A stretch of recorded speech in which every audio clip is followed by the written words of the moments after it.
my channel, Chrissy TV. Mega love, guys! Today guys, nandito po ako sa Taichung, Taiwan of course. At kung nakikita nyo po yung nasa likod ko, ayan guys, napakagandang mga puno. Malakas maka Canada. O diba, yan po ay tinatawag nilang bald cypress. Ayan. O diba, ang ganda po. Talagang maganda siya kapag wala na siyang dahon. So, ipapasyal ko po kayo ng konti. Ito na po yung way papunta dito sa Bald Cypress Forest. Ayan, so nilalakad na po natin papunta doon. So, hindi kasi pwede pumasok po dyan ang taxi. So, kailangan po natin siyang maglakad. Ayan, so malayo pa lang, makikita nyo na po ang forest na ito, ang cypress na to, Bald Cypress Forest po ang tawag nila dyan. So, napakaganda po. Malakas maka Canada. Ay, dinadayo po siya tuwing winter dahil naglalagasan na po ang kanyang mga dahon at kulay brown na po siya. So, ngayon, kung nakikita nyo po, malayo pa lang, brown na siya. Tapos, lagas-lagas na yung kanyang mga dahon. So, tingnan po natin siya ng malapitan. Tara po, puntahan na po natin. So, nandito na po tayo sa pinaka-pathwalk. Papunta na po ito ng entrance ng Bald Cypress Forest na ito. So, pagpasok nyo guys, kailangan nyo po magbayad ng 60 Taiwan money. Yan, 60 lang naman po ang entrance fee. And then, masusulit nyo na po yung kagandahan ng loob ng forest na ito. Ang ganda po niya, maraming pwedeng pag-aurahan. Ang dami nilang kung anik-anik na mga ginawa. Ayan, may mga bato-bato. May mga bato-bato. Ayan, so, sulit po. At pwede po kayong magdala ng pagkain dito sa loob. Kasi may table and chairs po dyan sa loob at pwede po kayong mag-picnic. Pwede po kayong tumagal kasi wala naman pong limit yung oras. So, unlimited po. As long as gusto nyo po mag-stay sa loob, pwede nyo po siyang sulitin. So, kung makikita nyo una kong ginawa, dinampot ko po ang mga dahon.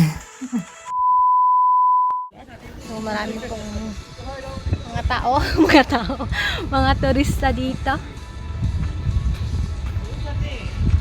Ayan.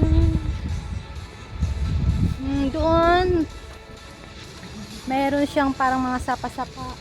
So, mayroon kang, pwede ka pong pumunta ron. Nag-aura-aura ka doon. Ayan. Pwede yun. Pwede. Walang hindi imposible. Ayan. So, dito po, papakita ko sa inyo. Ayan, dyan. Ay, may mga kababayan tayo, mga Pinay dyan.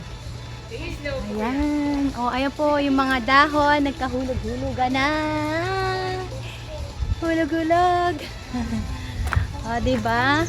So, kung pupunta po kayo dito sa Taiwan, isama nyo po sa listahan itong, ano na to, pasyalan na ito. Madali lang siyang puntahan. Baba lang po kayo ng Taian train station. Then, kung tinatamad po kayo maglakad, mag-taxi na lang po kayo. 120 lang po yung binayaran namin. Kaya, pag uwi namin, maglalakad na lang po kami kasi malapit lang naman. So, ayan. May mga upu-upuan din po siya. Ayan, may mga table and chairs. Ayan, makikita nyo po. Ayan. Ayan. Oh, diba? Pasyal ko kayo guys. Konti lang. Para pag pumunta kayo dito, meron pa kayong masisilip. Oh, masisilip!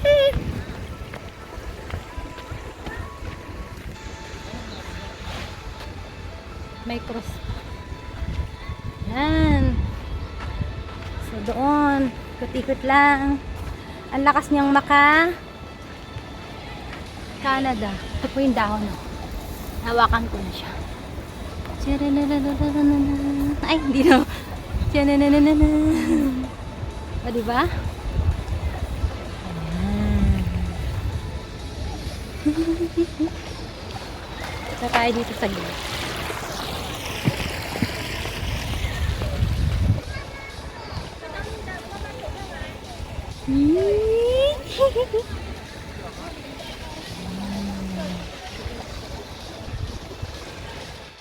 So, dito ko na lang po tatapusin ang aking video. Ako po yung magpapasalamat sa inyo ng bonggang-bongga.